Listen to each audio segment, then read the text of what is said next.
element of taking care of each other. It's a family. Gareth, I'm going to ask you, where do you think that comes from? The culture of being able to win all of these employee satisfaction awards. I'll go back to, I'm sitting on at the end of my bed with my wife. I had 3 other job offers. A bloke who I know who lives in Europe said, mate, you need to talk to Tristan. I got on the phone with Tristan. He was in Melbourne, one of the worst places to go travel. But I used to live in Queensland. That's a little bit better up north. But he got on the phone and we just had conversation after conversation.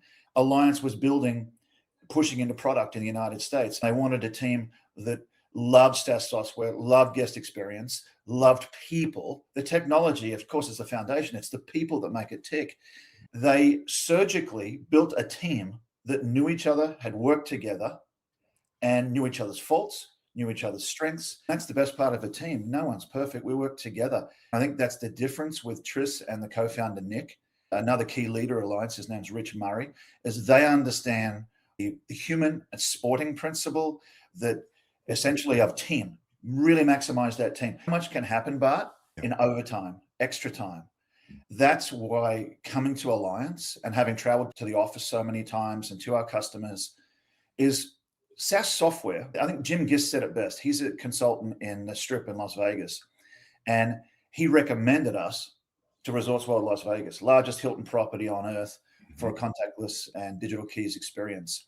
In his case study, we interviewed him and he said, so many software companies promise to deliver. After they sign the agreement, it takes years or the software's never delivered. We didn't just promise it. We delivered it on time. It's working. And it's changed the Strip. It's changing the world. We are a leader in this space. Even Time Magazine has recognized that this past year. We might be the David and the Goliath principle with some of our competitors. I'd rather be with the bloke with 5 smooth stones than the big tall fellow with a bit of vanity. No, insight and congratulations. That's what I really like to hear. That's why this podcast is reserved for people that do, and people that do, that create companies that do. Often, I used to be a recruiter before I was leading the global sales team for Ritz-Carlton. I would be talking to individuals, not unlike your situation, Gareth, but talking to individuals about why they should accept this job. And if they're accepting other jobs or looking at other companies, what are they really able to find?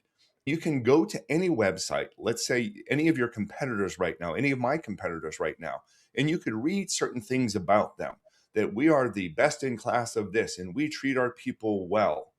The element of culture on paper versus culture in practice, and kindness on paper. We can say all these things, but is it really in practice? I'm loving the origination story of people getting together that knew each other, that trusted each other, that liked each other, that are really doing good things. Then best workplaces in tech, best workplaces 2024, best workplaces for development, best workplaces in tech for a different year, great places to work certified. Oh my gosh. And it goes on and on. I love to hear that. In the essence of what I'm hearing from you, Gareth, and Tristan, I want to hear from you here in a moment as well. But the people, and it's not that difficult. The people, you treat people well. Tristan, I'm going to ask you, what do you align with having created and what is contributing to great culture at Alliance? Oh, it's a really difficult question because culture means so many different things and you have to almost break it down. What does culture actually mean? For me, and I work pretty hard. And I think everyone does pretty much. If you're trying to build something, you tend to work pretty hard. But for me, I want to enjoy it while I'm doing it. I spend more time at work or doing work than I sometimes get to spend either with my kids or my family. So it has to be somewhere that I enjoy being. So that was really the first principle. And when we founded Alliance, I was very lucky actually to be introduced to Nick. So Nick Daniels, who was I didn't know before. Funny story though, I'd actually worked for him about 15 to 20 years prior. I was a contractor at IBM and he ran the recruitment company that I actually went into IBM through. So we'd already actually worked together, weirdly enough, but I was reintroduced as such by Rick Murray, actually, who Gareth's already arranged. He was a great friend of mine and I'd worked at Anderson Consulting and Accenture with. And so he really brought us back together. We actually, the first time we met, we went to, I'm a big cricket fan, so we actually went to what's often voted the most beautiful cricket ground in the world. which is actually weirdly created by an American. So John Paul Getty, so he built this beautiful ground in Oxfordshire, which is just absolutely stunning.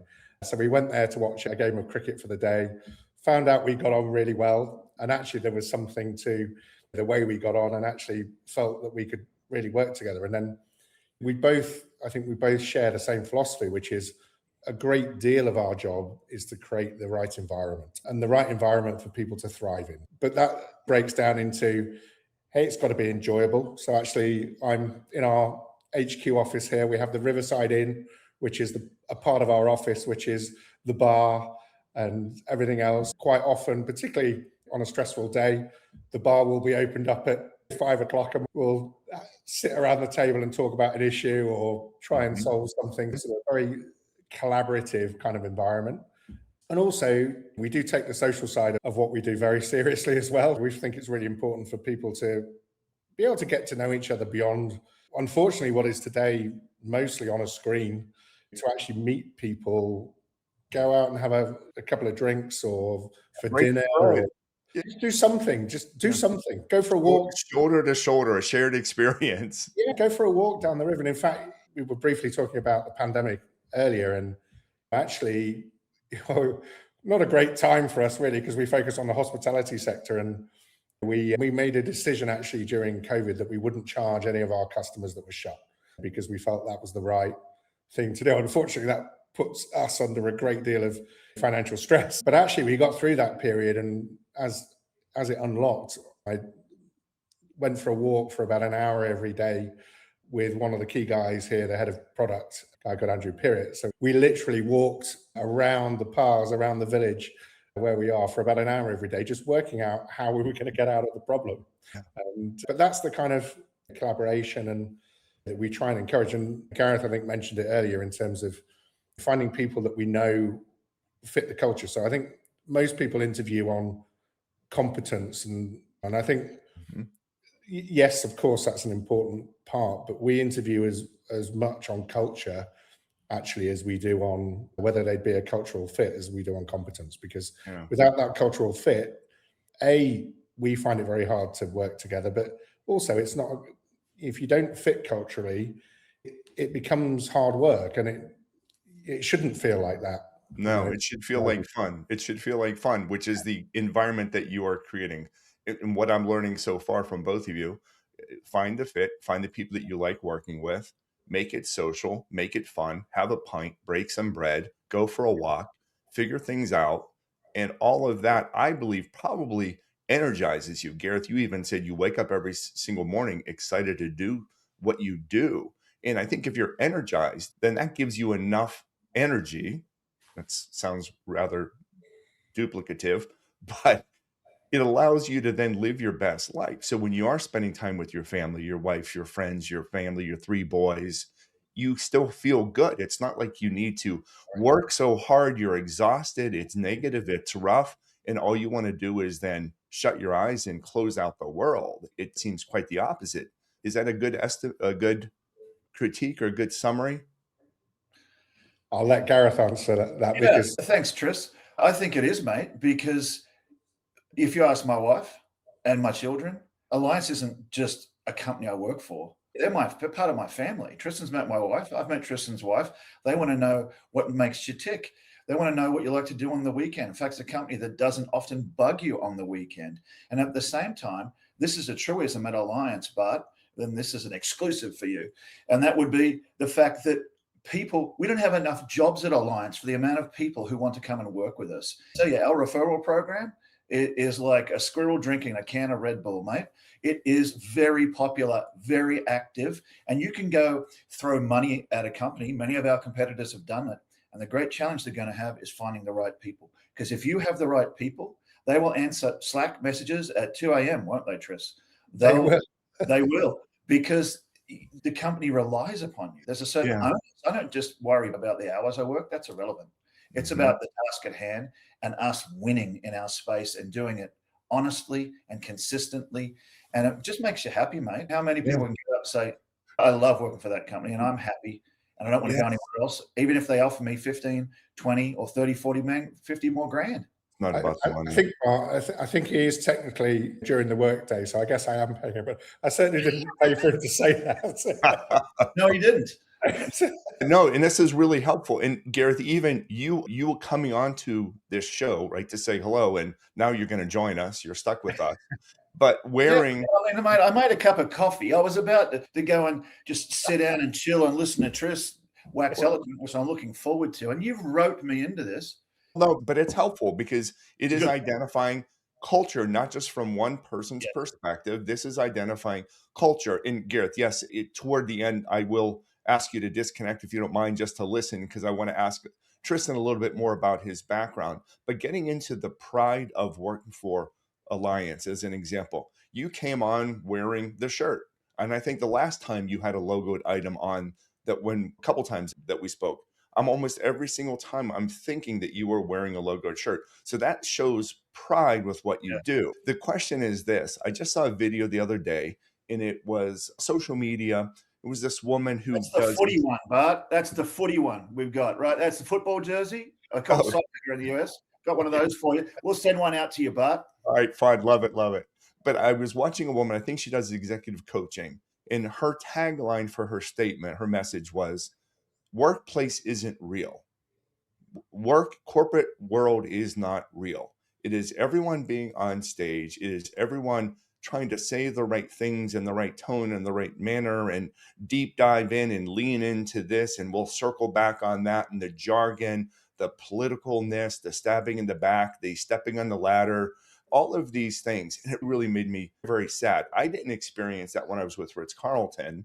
And certainly with my own company now, I'm creating a culture. It's a small company, but we don't act that way. We don't behave that way. And I just wanted to get your sense for companies, for people that are working for companies in which they feel that they need to be on stage, that they need to say the right thing, that they, even the suggestion was, don't fall into the trap of thinking work is a family. So if someone asks you, what did you do on the weekend? Don't get into, I watched my kid's soccer game and we went this and we had a barbecue.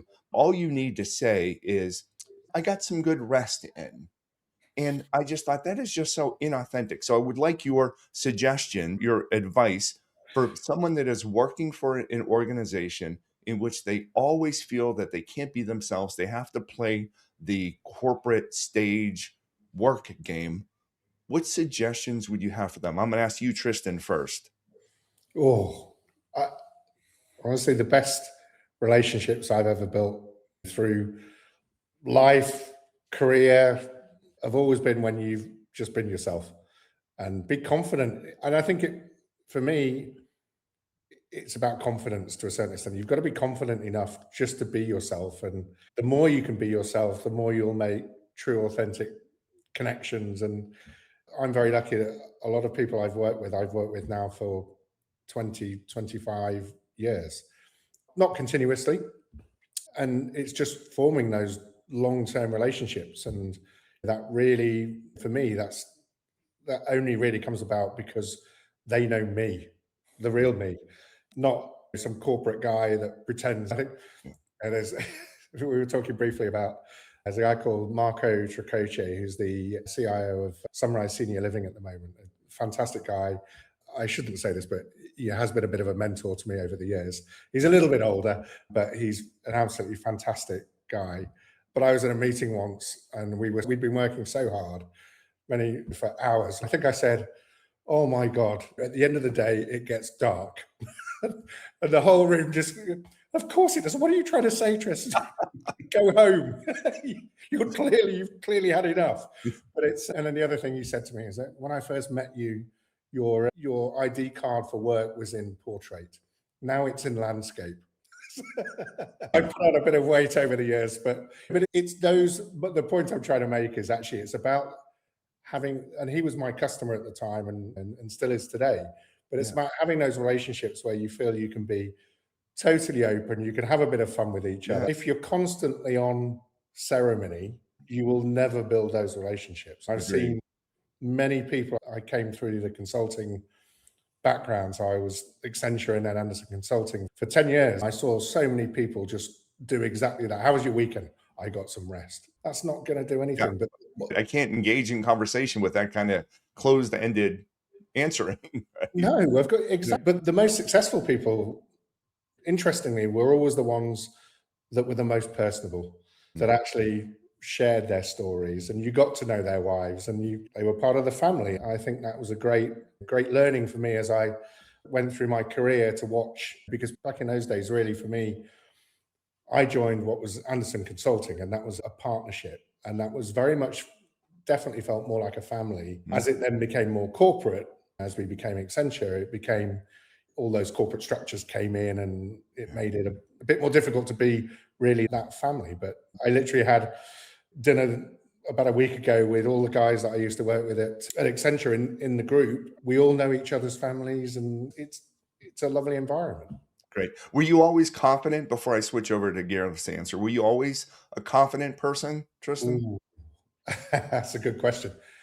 Definitely not as a kid, because I was, but I think actually when I look back at it now, that helps. My dad worked for IBM, which stands for I'm being moved. We've moved around all over the place. I was, oh God, I lost count of how many schools I went to, including very lucky, I went to an American school in the south of France, but then moved back to the UK, and I had a bit of an American accent, so I had to lose that very quickly.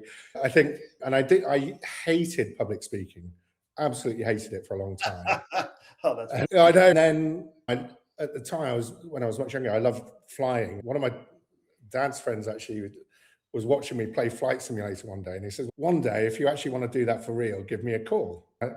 We were talking about following up earlier. I did. I ended up living with him for a few months in Florida, and I worked for his company.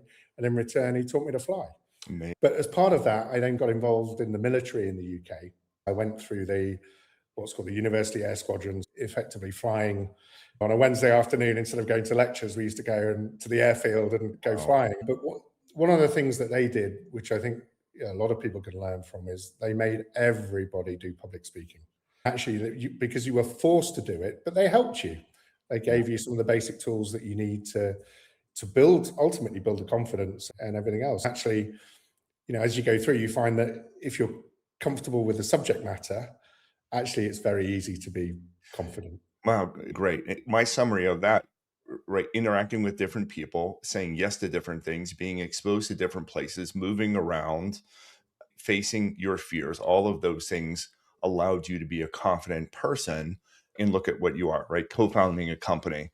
Amazing. Gareth, I'd like to ask you again, what advice would you have for someone that is working in a scenario in which they feel that they can't be themselves?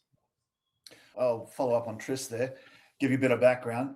My dad was a corporate headhunter, worked for the Australian government, Coca-Cola, BHP, and a variety of Swiss companies. We're talking like moving 100 people or 300 people in and out of a company. I grew up in that environment of somebody who thought like that, was always about people ops.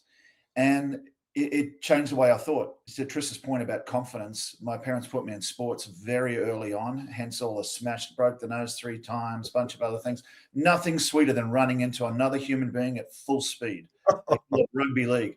But I gave up the opportunity to play for a team called the Brisbane Broncos to go into hospitality. And at least I don't have concussions every day in hospitality. I started out working the restaurants and ended up working with a famous writer out of Vegas. His name's Mark Fancourt. He and I worked in the same restaurant, reported to the same boss, and then said, Australia's too close to Antarctica. I've got to get out of here. Then I started traveling the world. And travel is crucial because it changes your perspective on everything.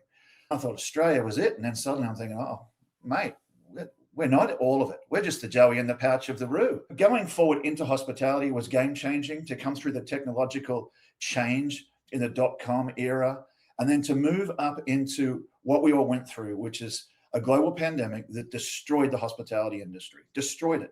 I'm glad Tris brought up Marco. Marco used to work for Four Seasons, and I was hosting a customer success event in Fort Lauderdale. We happened to be at F1 category hurricane going on at the same time.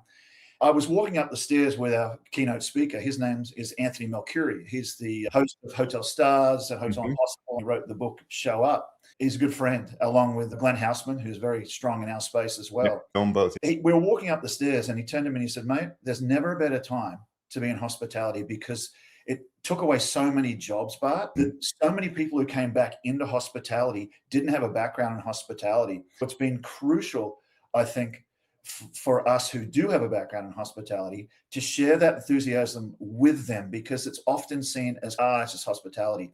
Yeah. When all of our lives are touched by it every day, whether it's the cup of coffee, the check-in at the front desk, how do you feel about that experience? That's when coming to Alliance, that culture of we want you to have the best guest experience possible, that's part of life. Everyone wants a fantastic guest experience. It's internal as well as external. The culture being one of teamwork. Something slips, someone else is there to catch it. This company is very strong on hiring young people. I'm shocked they hired us old guys. But no, we've got a bit of the wisdom, they've got the brawn. But we're very strong in bringing the young through. I think that's essential with what happened with COVID, and educating in the universities, in the colleges. We have strong relationships with Florida International University in their curriculum and other schools as well, which is vital, because as we get into the scaling that you're seeing in the industry now, post-pandemic, you've got to have the amount of staff who love the industry and will put their heart into it and believe in it. For me, that was a big lever there, that this industry is spiking and growing, and we need the solutions. You'll touch upon this with Tristan later on AI, but we need the humans who have that human touch that's irreplaceable. You can't take away the human. No, boy, you're certainly speaking my language, and I think you know that. There's a big element that I am sharing is about making people feel a certain way. I share a story when I'm doing my keynote messages about essentially seeing a homeless gentleman that was holding up a sign, and it said, "I might as well be invisible." I watched, this was in New York City, I watched tens and 20, 30, 50 people walk right past this person, not even reading the sign, let alone stopping. I travel with gratitude stones. My gratitude stones are a way for me to be able to recognize people that do what most people don't. I saw him and I went up to him, and the first thing I said was, "I see you." I handed this gentleman a gratitude stone and I told him what it meant. It just changed his entire aura. We had a lovely conversation, and he was down on his luck, but he had worked for a while and he was a military veteran. All of these, a very normal conversation, very similar to how you and I are having, the three of us are having a conversation now. And when I went to leave, I wanted to give him some cash. Guess what he did? He refused. He refused it. He didn't want money. He didn't want a whiskey. He didn't want a sandwich. He didn't want food. What did his sign say? "I might as well be invisible."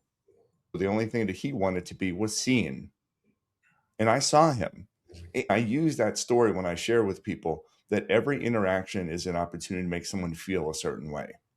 And that's the Alliance, mate. It's right. Money comes and goes. Friendships don't. People don't. The way you treat people doesn't. And that means more than money. Makes all the difference in the world. Love the element of what you all are doing with Alliance about combining and using, tell me if I'm describing this well, using technology, using AI to be able to enhance the guest experience. Is that a good way of summarizing what Alliance is? I think it is. We're trying to make every guest experience as good as it possibly can be, but I think we try and do that in a slightly different way, in that we try and empower the staff to be able to deliver that experience, whether that's, so we use this phrase for a long time, and I think we should probably use it again, which was automate the ordinary, deliver the extraordinary. And the idea of the ordinary was take away all those horrible mundane tasks no one wants to do, help get those automated. No one wants to spend forever creating the night report or doing night audit or all those horrible jobs. Let's automate those for the staff, and then let's give them the best possible foundation for them to have great interactions with the guests. One of the things I remember, I was lucky enough to go around the world with a luxury hotel group and watch lots of different hotel operations and how they worked, and just seeing how many screens the average front desk agent has to deal with just to check someone in. It's an awful experience, because what they should be doing, what they really want to do, is actually have a nice interaction with the guest, but instead they're fighting the technology, and that isn't what it should be. I very much hope that we can help redress the balance there a little bit, where the staff actually don't need to fight the technology. The technology should be there to help them.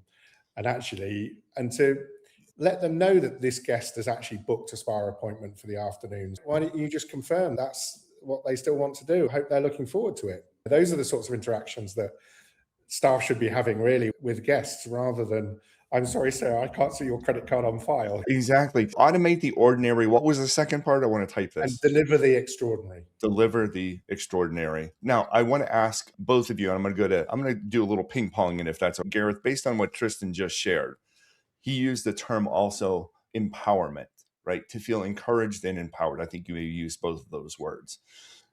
What advice would you give to anyone that is delivering service or selling a product or persuading or interacting?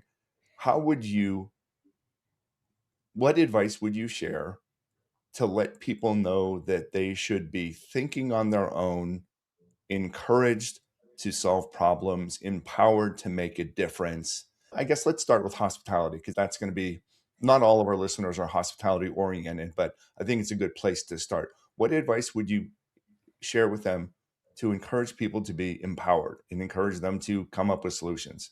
Gareth, what are your thoughts? I think it was recently said best by Shannon McCallum. She's the head of operations at Resort World Las Vegas. She was on an interview with Glenn Houseman on his No Vacancy live show, and she was discussing the check-in process and how it's revolutionized Resorts World Las Vegas. If you've ever been to Resorts World Las Vegas, I worked for the company that delivered their procurement software. I know the property very well. I've been there many times, and they had a legendary rep for long lines of check-in, like legendary, mate. It didn't make you feel very honored at the time, to use the pun, but now it does. She was expressing just how impactful the technology stack had been. They thought, how can we best serve the customer? To Tristan's point, we flipped it. If you have happy staff, you have happy customers. What our solution did, 90% of their traffic is Apple devices, iPhone, Apple Wallet. What the other 10% uses another technology. You may have never heard of it. It's called Google. No, we've all heard of it. We love Google, the Google Wallet. But just from a property perspective, the problem they had was the check-in. They also had the cost of plastic. They also had the cost of their labor. They also had the reality of the friction. When you remove that, you start to see potentially triple the spend in a property when you're having a positive experience like that, and you're taking away the pain, and you're reclaiming time, mate. I think AI is the devil. If it's used wrongly, maybe. But I tell you, it's divine if it's used correctly, in the sense of reclaiming time. What will you do with that time? That's a bigger question. You can sit on the couch and have a coffee. That's just too lazy. You got to get out and use that time, mate. If I was giving people advice, I'd say, do not ignore AI. It will change it's changing the world. It will reformat certain jobs. It will buy back a lot of time. And so what we do with that time, which is money, which is gold, that it's revolutionary. When you solve that problem for the most expensive, largest property of a brand like Hilton, that says a lot, because Shannon thought of everyone, her customers, her guests, and all of future prospects, her team members, in one fell swoop. Everything's improved. That contest experience is like anything else. Tris will explain to you, if people don't understand the reality of what I'm talking about on a guest journey. But that's what it is, mate. We are big partners with Salesforce. Tristan knows the people very well over at Salesforce, and we believe in the usage of their software, how they're using it to reclaim time. That would be a key piece of advice coming from me, from a marketing and sales perspective. No, Gareth, and I am taking notes because this is so very valuable to me, and I think to all of our listeners. Remove friction, right? I'll use technology to remove friction, reclaim time. And when you do that, it's going to make people feel even better. I often use the term using technology to go from transactional to transformative. That aligns with, Tristan, what you said about automate the ordinary. That's transaction.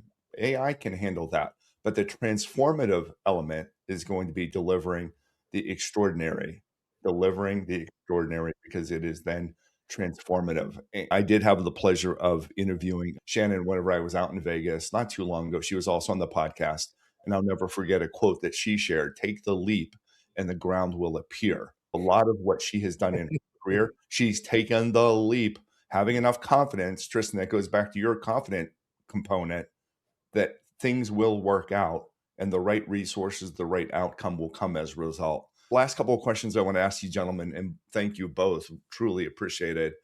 When we talk about to deliver the extraordinary, there's a term that I use from an advice perspective, depending on what the audience is, but I talk about notice, anticipate, and over deliver. There was even a tagline that was something along the lines, and I think I had typed it in here too, that was talking about, anticipatory superheroes, right? Creating anticipatory superheroes. My lens, I'm using notice, anticipate, and over deliver. You're saying using technology, using Alliance tools to be able to create anticipatory superheroes within your guest relations team, your team members, your front desk, whatever it is. How would you describe, Tristan? I'm going to go back to you. When we're talking about extraordinary experiences, and I talk about over delivery, and let me set up the tone for this. Delivering 30 years ago, when I was with Hyatt Hotels, delivering for a guest that was coming in, might be getting photos of their family members, because you would find that off of Facebook or whatever those tools that aren't around anymore, AOL, Messenger, whatever. You get pictures of their dog, their family, their kids, and you would print it and you would put it up there. 30 years ago, that was over delivering because no one had done that before. Now, when I hear our hotel friends doing that or having a logoed bakery item with Alliance spelled out on the cupcake, like that's lovely. And I don't want to diminish that. But that to me has been delivering, just like bathrobes in luxury hotels is delivering, just like free HBO, free streaming services delivering. What have you seen that is over delivering? Something that surprised you, that really wowed you, that shocked you, that made you feel like I got to call my boys, I got to call my family and say, oh my gosh, you could not even imagine what this hotel did for me. Tristan, what comes to mind? Anything? There's one that just blew my mind, which was, so one of the biggest drivers of customer satisfaction in particularly luxury hospitality is recognition. Are you being recognized? And I was arriving at a hotel, actually not too far from where I am now in Hampshire in the UK, and there were 4 of us in the car. We came up the drive. As we arrived at the top of the drive, there were 4 people waiting. Each one of those people came to the door of the vehicle. They all opened the doors exactly the same time and greeted each of us individually by name. Wow. It's just knowing what has to go in to make that happen is incredible. The profiles that they have to have on each of the customers, the amount of information, the understanding that they were traveling on the same booking, the understanding that actually they were all arriving by car, the time they were arriving, just all of those little elements. I think when we talk about moments that create great experiences, and I was thinking about this a little bit earlier, which is we were talking a little bit about sport and how that sort of plays into it. And I was lucky enough to play sport all the way through. I still try and play a little bit, although the quality level isn't quite where it used to be. It's still, but if you think, I thought about all those sort of matches, none of those matches were ever won by one outstanding bit of brilliance, right? It was all a collection of moments throughout that game or match or a particular collection of things, all delivered by different people throughout that experience. In cricket, someone took an exceptional catch, someone bowled an exceptional delivery, someone scored some exceptional runs, but it was the cumulative effect of all of those things that actually makes it. And guest experience is very much the same way. It's all those different little moments, but to make that happen and to stitch all those moments together and make it just so is incredibly difficult. I think for me, because I know how much effort went in to making that moment happen, that was a sort of incredible wow moment. Yes, I did go to my room and actually there was a logoed amenity in the room. And that's absolutely amazing. What did that cost, Tristan? What did that cost? Not a lot, really, in the overall scheme of things. Actually, a bit of technology to help stitch all of that together. But actually, when you look at that as an overall cost of delivering a great service, actually, we used to have this We used to have it on our website. I think the little bottles of shampoo you used to get in your room, I think, are like €5 per month or something to deliver that. Actually, the software costs less than that. That was the analogy of, it's actually not a lot when you actually think about how much you can add to someone's experience. That really aligns with what Alliance is doing. It is the teamwork, the communication, the technology, the information, the data, then the coordination. But then all of that allowed for, they didn't necessarily have to send a Rolls Royce to pick you up. They didn't have to give you the biggest suite, but it was the element of using all of those things, including teamwork, including tools and resources, that created something that was the first thing that came to mind, Tristan. It wasn't about the massive suite that had 18 bedrooms. It wasn't about the Rolls Royce or the BMW that they used to pick you up. It was that coordinated effort of feeling special because 4 doors opened up and 4 people were greeted by name. Outstanding. Gareth, what over delivering? What comes? Oh, mate, I've been licking my chops listening to ready to answer this question. We have a solution called messaging and concierge. We have, of course, our platform is end to end, but we've had the privilege and honor of being able to sponsor the Golden Keys. They're called Le Clé d'Or. We have hosted their education day in Bali 2 years ago, in Madrid last year. Then this year we're going to Sydney. In that day of sponsorship, we feature one of our team members. Her name's Heather Byron. She's the SVP of Services at Alliance. Andrew Pirrett's there. Triss is there, as mentioned earlier. And it's a really powerful day because the thing about concierge, that they can feel like, oh no, here comes AI to get me. And our technology superpowers concierges. It superpowers them to be superhuman, to deliver that 4-door experience that says you are not invisible, mate. The Alliance makes the invisible visible.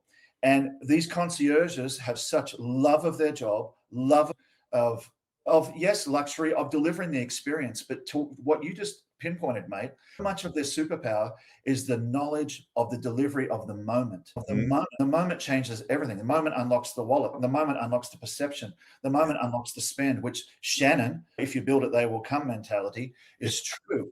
We love the concierge, and we partner with Forbes Travel Guide, American Express, all the major airlines. This year it's Qantas. Last year it was Iberia. I don't even know who flies to Indonesia these days, but it must have been somebody in 2024. But the point is, we really have a kin with them because we believe in the human power. I think that's what's going to be accentuated in the coming years, mate. And that's where Alliance win in this space strongly because of the superpowering of the human, not just delivering a solution, what life is all about when it comes back to breathing and getting up in the morning, because tomorrow could be a down day. Today could be a down day. We all want to deliver a 4-door experience to the people.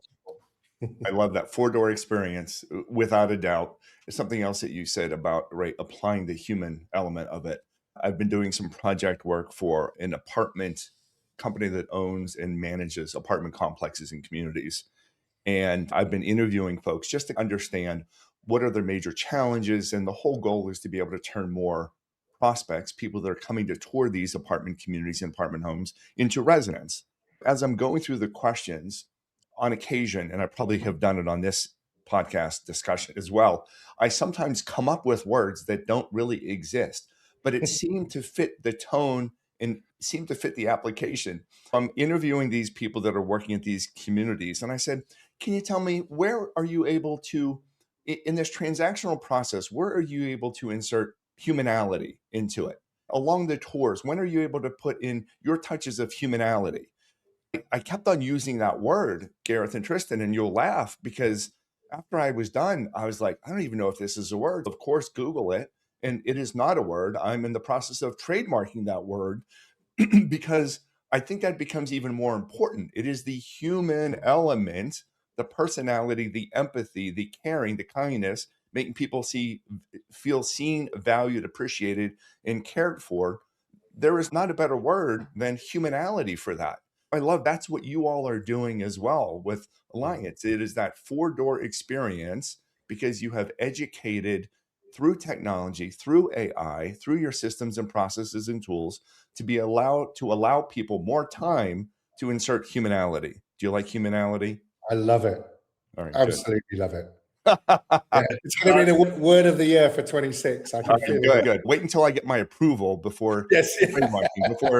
before gentlemen, cannot thank you enough. Last question I always like to add to this. And I know this was a little bit unorthodox, but I am so grateful because I think the conversation has just been amazing, delightful, educational, informative for me and for our listeners more importantly than me, because that's who we care about the most, of course. We're talking with Gareth Fraser, Vice President, Sales and Marketing Operation, Alliance. Been with the organization for 2 years, but incredible background. Search him up, connect with him on LinkedIn, Gareth Fraser, Fraser, and then also the CEO and co-founder, Tristan Gadsby, Tristan Gadsby, Gadsby, CEO and co-founder of Alliance. The website, before I ask my last question, is Alliance, ALLIANTS.com. Last question, Gareth, we're going to go with you first, and then we're going to end with Tristan.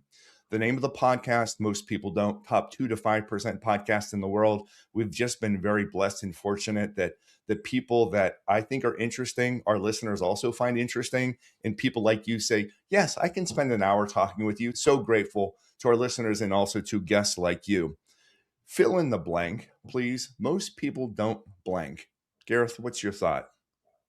Give.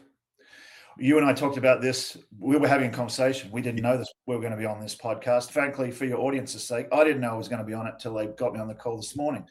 But at the same time, it's the giving principle. We talked about this. I'm a big fan of a guy called Tony Robbins, who gave his last $1,200 to a kid on a jetty who didn't have any money. We all should know Tony Robbins because now he's a multi-billionaire with multi-companies, and he's all about giving back to the human element. Mate, if you can reach this, you can reach that. If you can reach those two things, you can do great things. When Elon Musk got to the point, he had $100,000 left or whatever it was, and he had to build that last rocket, and he knew it was going to work. He knew it was going to work. And up went that, and then came Boring, and then came Tesla, and then came Starlink. That is Alliance to me. That's crucial for anyone out there. Be happy in what you do. Love what you do and believe in it. Because no one wants to sell a ketchup popsicle to a woman in a white dress. That's not cool. It's an impossibility, mate. Where's what's your word again from Bart's blurbs? The humanity. What'd you call it? Humanality. Yep. White patent, Bart Berkey patent. But yeah, that would be it. Give. The giving principle, because it's a cycle. It keeps giving back. Without a doubt. There's a study that shows one act of kindness a day.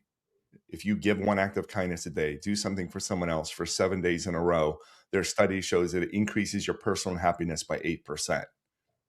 And that doesn't cost anything. Giving of your time. Give. Wonderful, Gareth. Thank you so much. Tristan, what are your thoughts? Most people don't blank.